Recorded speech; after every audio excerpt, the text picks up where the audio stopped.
বাহরাইনের ব্যাপারটা হচ্ছে যে আপনারা জানেন যে আমরা ইউনিভার্সাল পোস্টাল ইউনিয়নের বাংলাদেশ ডাক বিভাগের মাধ্যমে আমরা পোস্টাল ব্যালটগুলো পাঠাচ্ছি। মধ্যপ্রাচ্যের এবং বেশ কিছু দেশের পোস্টাল সিস্টেম এক একটা দেশের বিভিন্ন ক্ষেত্রে বিভিন্ন রকমের। বাহরাইনের ক্ষেত্রে যেটা হয়েছে যে ওখানে 160টা ব্যালট আমাদের কাছে যে হিসাবটা পাওয়া গেছে সেটা কোনো এক জায়গায় আপনার বক্সে আপনার দিয়ে দেওয়া হয়েছে ডেলিভারি পয়েন্ট, যেমন আমরা পিজিয়ন হল যেমন পাই ছাত্র জীবনে আমরা দেখেছি, বা আপনার ছাত্র জীবনে আমরা হোস্টেলে যেমন এলে একটা জায়গায় চিঠিপত্র রেখে যেত একটা টেবিলের উপরে, আমরা সেখান থেকে নিজেরা নিয়ে নিতাম। সেরকম একটা বক্সে আপনার 160টা ব্যালট দিয়ে গেছে। এবং ওই বক্সটা যখন আমরা বাংলাদেশি প্রবাসী ভাইরা যখন এসে এটা খুলেছেন 4-5 জনা, তখন তারা ওটা ভাগ করে যে আমার পাশের ঘরে থাকেও আমি এটা নিচ্ছি, আমি ওটা পৌঁছে দেবো, ব্যাপারটা এইরকম।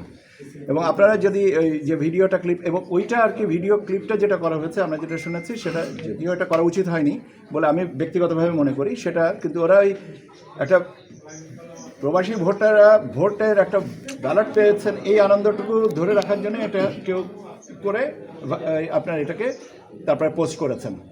যেটা হয়েছে যে আপনারা খেয়াল করে দেখবেন যে এখানে কোনো ইনভেলপ খোলা হয়েছে এরকম কোনো কিছু নাই। এবং এটা তাৎক্ষণিকভাবে বাহরাইন পোস্টকে বলা হয়েছে যে এটা তো তাদের কাছে করা হয়নি, এবং আমাদের যিনি সম্মানিত রাষ্ট্রদূত আছেন তিনি এই বিষয়টা দেখছেন এটাতে, এবং তারা বলেছেন যে তারা বাহরাইন পোস্ট বলেছে তারা এটা সরকারি তদন্ত করে জানাবে যে এইটা কেন ঘটলো, তাদের সাথে যেভাবে যে পদ্ধতিটা অনুসরণীয় ছিল সেটা করা হয়েছে কিনা, কোনো ব্যতিক্রম হচ্ছে কিনা, এই জিনিসগুলো তারা আমাদের প্রকারণ করে জানাবে।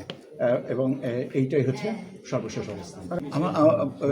যদি আমি আপনার কথাটা নিয়ে, যদিও আমাকে কেউ জিজ্ঞাসা করে যে যদি দিয়ে প্রশ্ন করলে আমি যদি দিয়ে উত্তর দিতে চাই না, কিন্তু আপনার প্রশ্নের উত্তরটা কিন্তু আপনার প্রশ্নেই আছে যে যেহেতু মাঠ পর্যায়ে প্রশিক্ষণটা হবে, প্রশিক্ষণটা কাদের নিয়ে হবে, হচ্ছে তো আপনার প্রিজাইডিং অফিসার এবং ভোট গ্রহণ কর্মকর্তাদের। তো সংখ্যা যদি হিসাব না করা হলো তাহলে প্রশিক্ষণে আমরা শুরু করব কি করে?